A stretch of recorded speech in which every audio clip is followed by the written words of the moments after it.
Today I'm focusing on thinning out all of these grape bunches, and I don't know if you can see it because there's so many. So all I'm doing is taking some snips and thinning out the grapes. And by thinning them out, I mean just chopping off about a third. You can see all of the berries that have started forming, and then there's a little gap right here. So I'm just going through and chopping off the bottom. Another reason I'm doing that is just because the bottoms take a little bit longer to ripen. And I'm basically just repeating the same process for a lot of these. Some of them I have already thinned out, but I'm still trying to just shape them and keep them dangling down. Some of them are barely starting to bloom and the berries are just now forming. I'm also getting rid of any leaves that are right in front of the fruit because I want the fruit to be as exposed to the inside of the trellis as much as possible. And then I'm also going through and getting rid of any clusters that are a little bit too small. Some vines have up to 3 and I could just leave 1 or maybe 2, but I don't know, I think I'm just gonna leave the best ones. Because these are still pretty small, I'm just gonna let them get a little bit bigger and then I'll choose 1 or 2 to keep.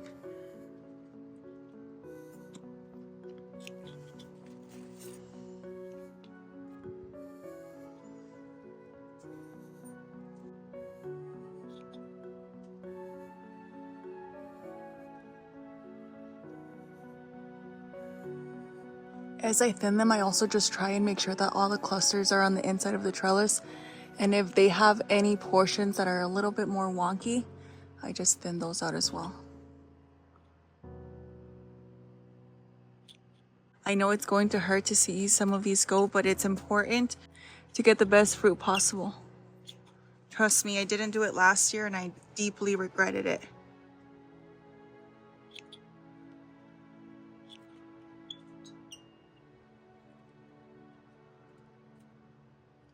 This one looks like it's gonna have too little.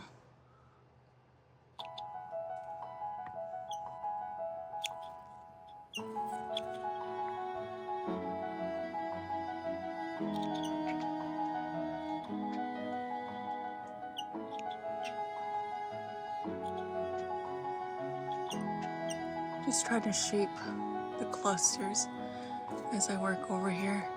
And then I don't know if you can see, but there was some that were dangling over there. So I just want to keep them as tidy as possible. And I'll trim those off. And then there's another bunch.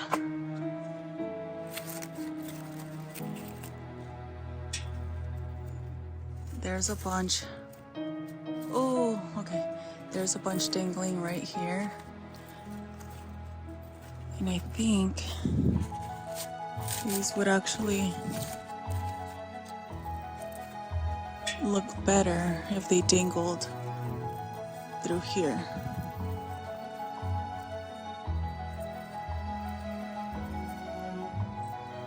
You see?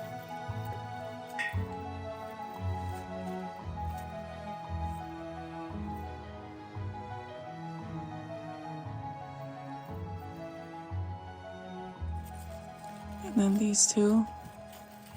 I want to make sure that none of the bunches are hanging or getting caught inside of the trellis. I want to make sure that I can just allow the cluster to dangle down beautifully. And then if there's any that I know are going to get larger and they might get stuck, I just cut them off.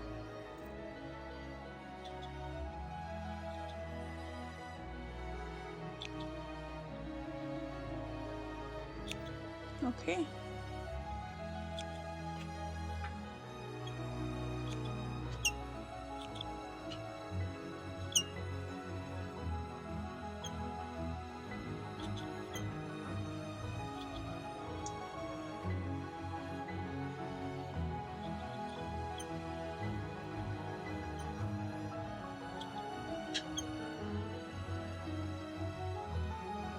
Yeah, I think that's looking pretty good so far.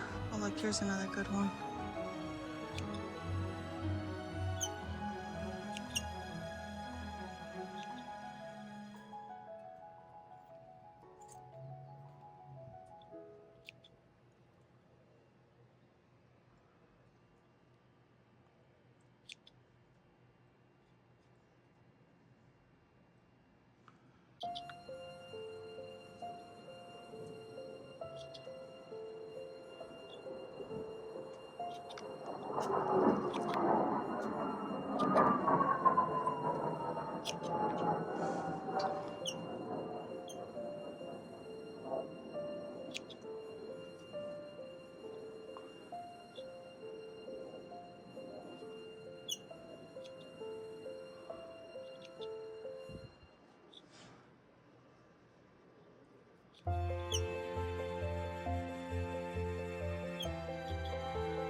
Okay, I think that's looking pretty good.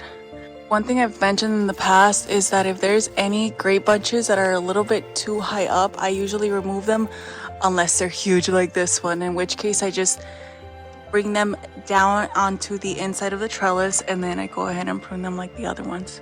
Oh, just like that.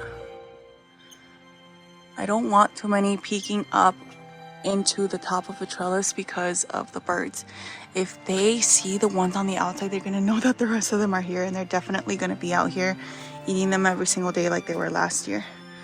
So I think that's about all I'm gonna do for this grapevine. And let me stand back. You can start to see all of the grapes that I've thinned, and that's nothing because I actually thinned out like triple that amount a few days ago.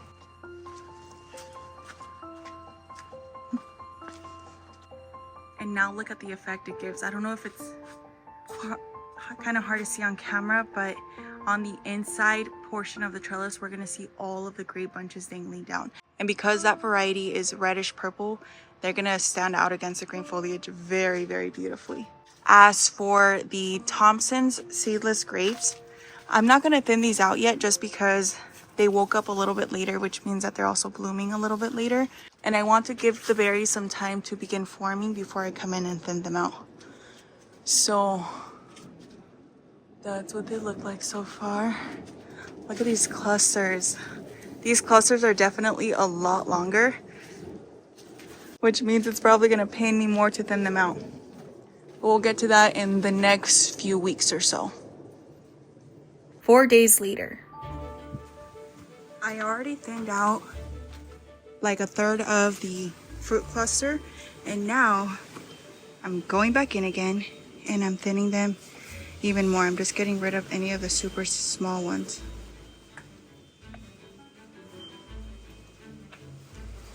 I don't think you need to do this. I'm just doing it just to experiment and see what happens. This is the flame seedless variety, but oh look. Like this one right over, like this one right over here. It's way too small, it's gonna take up a lot of energy. There's another one back, there's another one back here. A little too small for my liking. And I'm doing this now because they've already set their fruit. This is all the grapes that are gonna grow. So now I just wanna go through and keep the best of the grapes that are left on there. And even though it sucks to thin them out now, I prefer that because last year I decided not to do that.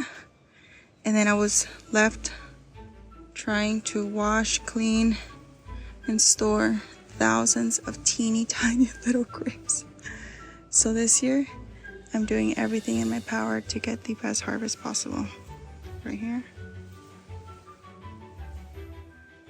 And then when I look at the clusters, they're like this has 3 clusters. I'm only gonna leave 2.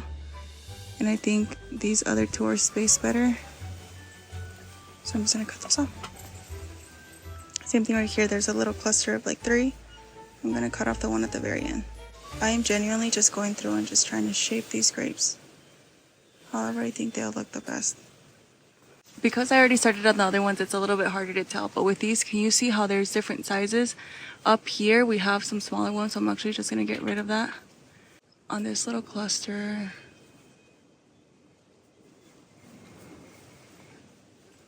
there we go. This one right here. This one right here. That one right there. And I'm just trying to create better spacing in between grapes, just so that I get the best fruit possible. And it doesn't have to be perfect, and I don't think you even have to do this if you don't want to. I'm just testing it out just to see if it helps my harvest. I'm gonna keep working on this while I listen to a podcast. 45 days later. I feel like crying right now because I'm editing a video of what serendipity looked like this time last year, maybe even a few days earlier. And a good chunk of the garden was scorched to a crisp, and this year it looks completely different. The grapevines have never looked so gorgeous. You can see a lot of the empty little branches right there, and that's because those I didn't cover. There's a lot of birds in the garden, and while I do battle the birds quite often and they do make me so angry, I know that they still need to survive, and you know, I feel like it's an ongoing inner battle where they make me so mad, but that doesn't mean I hate them, you know. So I left a couple on there for them, and they're pretty good size, but those are my smaller grapes. I don't know if you can see through there, but I have some really big guys inside of these bags. These bags I bought on Amazon because I've watched so many videos where there's like grape farms, and I see them putting stuff around the grapes that almost looks like paper. So I was trying to figure out what those were, and finally I found these, and there's probably even cooler ones out there, but these are the ones that I was able to find currently. And they're fruit bags, but they're made out of, it feels like paper, but a different type of paper. It feels a little bit thinner, but it doesn't feel waxy. You're able to attach it up here, and then it has a little hole on the side, which you can barely tell. It's notched out right here. In case it rains, the water is able to come out of the bags. I assume is what that's for. But those have worked really good. And the birds have not been able to get to any of them. And I like it too because it helps me be able to get in to prune or look after the grapes as I need. Usually what I've tried in the past is organza bags, and those did absolutely nothing because the birds would still peck at the organza bags, and so then that would make a huge mess on the pavers where there was just grape juice everywhere, which in turn also brought the ants. So it was just a whole conundrum. Is that a leaf cutter bee? Wow, it's so beautiful and big. Oh my gosh, this makes me feel so happy. I also tried covering the entire trellis in tulle, right? I think it was a bunch of tulle. And that worked a little bit better and allowed me to harvest some fruit, but it still did not work the best. Oh, see, the birds are over here.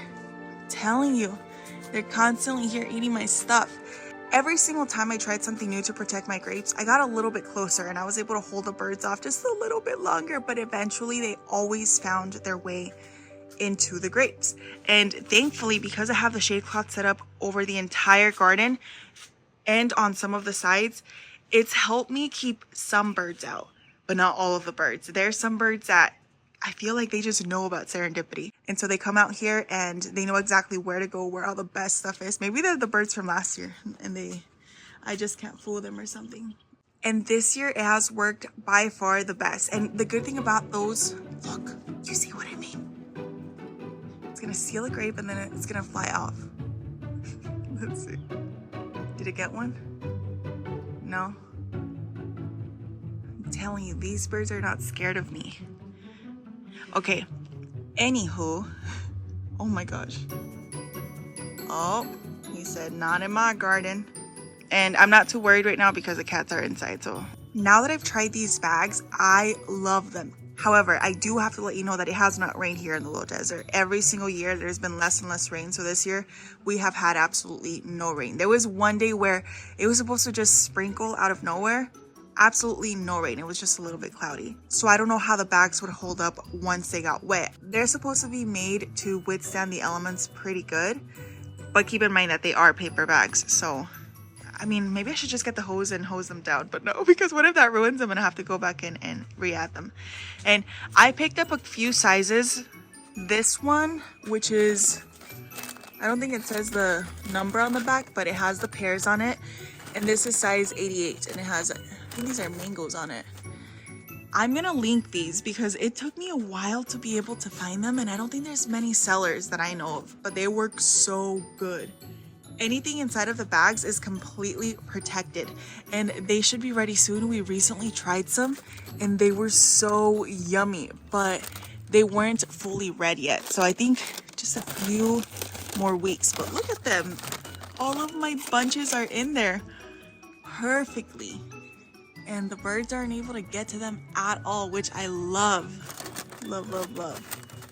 So that was my flame seedless grape. And keep in mind, there was way more bunches in this, but I thinned them out heavily. And a bunch of them the birds have eaten as well, because it just took forever to try to come out here and cover every single one of them up. And then for my Thompson seedless, the trellis from this angle looks a little bit lopsided because I recently chopped it up, but I'm starting to allow the vines to come in this way so they can start closing in the gap with the roses. And I like to do that during the summertime because we're gonna start experiencing crazy heat waves. And the days are going to get hotter earlier on in the day, and the UV index also gets really crazy. In order to protect some of my roses so that they continue growing and they don't undergo too much stress, I like to let the grapevines make their way over. And as they do that, they're going to be providing a lot of shade for the roses. So this turns into a completely covered up tunnel. And then come the fall, I cut the grapevines back. The roses are able to flourish again with minimal sunburn. And then the 3 arches are revealed again. And then I just repeat the process, but that's what's worked really good for me so far. So the grapevine itself is growing very, very vigorously. I would say this one probably grows even more vigorous than the flame seedless. But because I messed up how I pruned it last time around, I don't have quite as many grape bunches, but I mean, there are still quite a bit of them on here. So I need to go through and cover those up.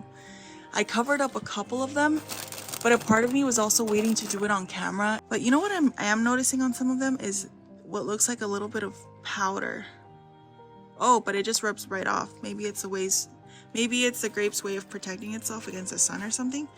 I don't know, but I do need to cover these up. Maybe I'll do that today. You can see how many are currently covered up with, which is just 2, because those were the 2 biggest ones. But something else that I recently noticed is after I chopped it back vigorously, it started creating more flowers. I don't know where they are though, because I was tying them back the other day. But I know that there's more clusters beginning to form. I don't know if it's sort of tricking the grapes into thinking that they need to flush out a new round of grape harvest. But man, where are they? Oh, look. You see, isn't that crazy? And this happened last year too. And it got me thinking that last year when I had a second flush of grapes, it was right after I gave them a hard prune. So I'm wondering if there's a way I could use that to my advantage and maybe get 1 round of grapes going, prune back any of the canes that I'm not going to need that year heavily, so that I can encourage the grapevine to give me another flush of fruit.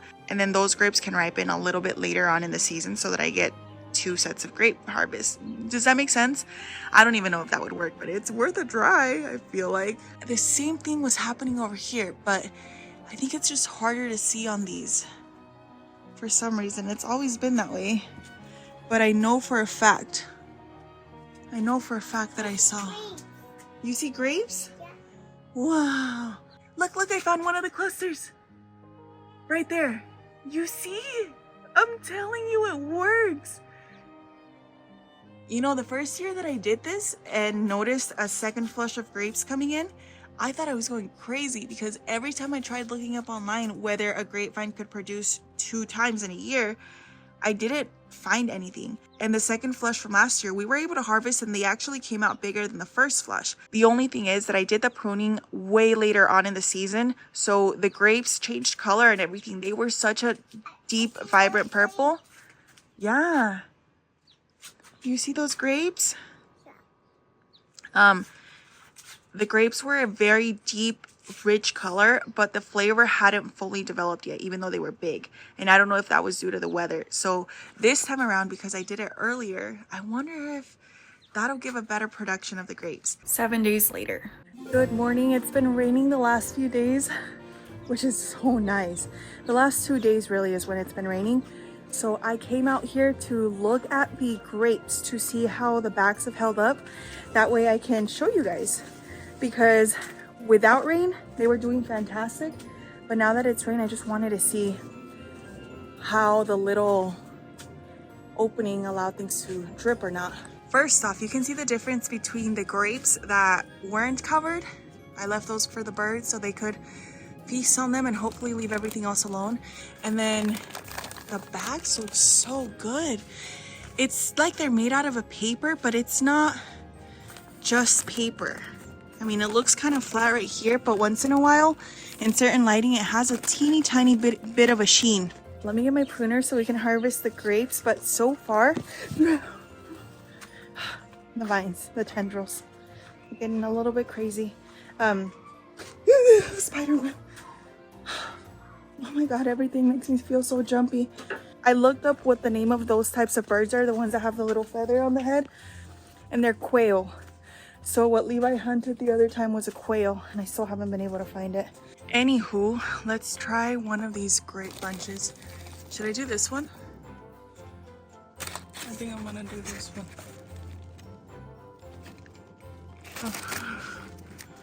Oh, shoot. I'm gonna mess up my grapes. You can see where the birds, oh, I don't think these are fully ripe yet. Some of them fell off just because I dropped it right now. But the grapes themselves are in great condition overall. Look at those grapes. Perfect. And then that's what the inside of the bag looks like. And this is what I'm talking about, how it has a little thing. It has this thing right here. They're so sweet. It has this little piece of wire right here that allows you to wrap it around the branch or the tendril of the vine. And the way it works is you put your fruit inside and then you kind of close it up around it. And then this you can just wrap around like this. Like that, so that it's secure and in place. But it looks like they've held up beautifully. It doesn't even look like they felt any of the rain. There's no water collecting inside of them or anything, which is why I think that little opening helps a lot, just so that the water can drain through. And overall, I love them. I'm definitely going to be using them a lot more moving forward because they work so much better than the organza or tulle. And this way my fruit is actually protected so that we can enjoy it instead of having everything eaten by the birds or any other critters in the garden. And I mean, they can do a lot of damage. There was actually way more clusters in this. Whenever we pan up, you can see a few of them missing here and there. The birds got to all of them. The only ones that they didn't get to are the ones inside of those little bags. And then on this one, there's not a whole lot of them. Not a whole lot of grape bunches, but still not bad. That was it. That was the update.